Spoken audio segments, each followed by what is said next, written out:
Hello বন্ধুরা, good morning.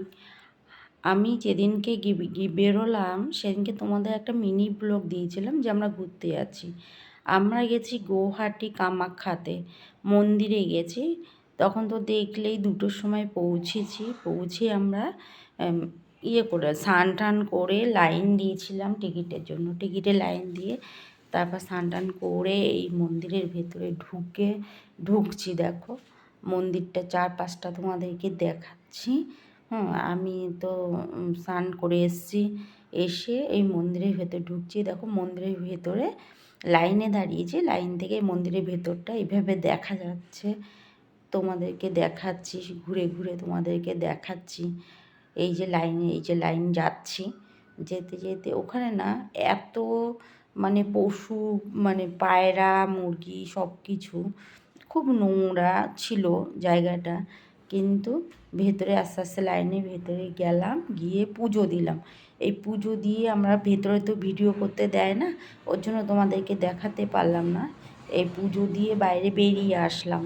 বেরিয়ে এসে এই মন্দিরটা ভেতরটা তোমাদেরকে দেখাচ্ছি। দেখো মন্দিরটা চারদিকটা এরকম এরকম সিঁড়ি। এই যে এখানে কিছু কিছু কিছু যে হাতের ওপরে ঠাকুর, এরকম চারদিকে মন্দিরের চারদিকে এরকম ঠাকুর দেবতা ভর্তি। এই আমরা এখানে সব জায়গায় সিঁদুর দিলাম, ধূপকাঠি মোমবাতি এগুলো ধরালাম। এই যে এই প্রদীপ ধরালাম। এখানে দেখো এই একটা নদীর মতন, নদীর মতনই, নদীরই জল। ওই জলের পাশে এরকম গণেশের মূর্তি আছে, দুর্গা ঠাকুরের মূর্তি আছে। এখানে এই দেখো সবাই কি সুন্দরভাবে ফটো তুলছে। ওইখানে তো আমরা প্রদীপ টদীপ ধরিয়ে তারপর আবার এ সাইডটা চলে আসলাম। এ সাইডটা এসে দেখছি সবাই ফটো তুলছে। আমরা ফটো তুলিনি, আমি একটুখানি ভিডিও করেছি, কেন আমরা সারা রাত ট্রেনে জেগেছিলাম তো। তারপর ওখান থেকে বেরিয়ে আসলাম। বেরিয়ে এসে একটা মারুতি করলাম, মারুতি করে ওখান থেকে বেরিয়ে গেলাম। বেরিয়ে এবার হোটেলের উদ্দেশ্যে যাচ্ছি। কিন্তু পুজোটা খুব সুন্দরভাবে দিয়েছি। মায়ের নিচ দিয়ে গঙ্গা বয়ে যাচ্ছে, সেই গঙ্গার জল পিতলের ঘটি করে নিয়ে এসেছি। এত সুন্দর পুজো দিয়ে মনটা পুরো শান্তি হয়েছে। ওখানে যে গেছি একটু কষ্ট হয়নি, কিছু হয়নি।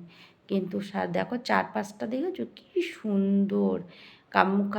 কামাখ্যা মন্দিরে এত সুন্দর, দেখো পাহাড় চারদিকে, রাস্তাঘাট, এত আসাম তো।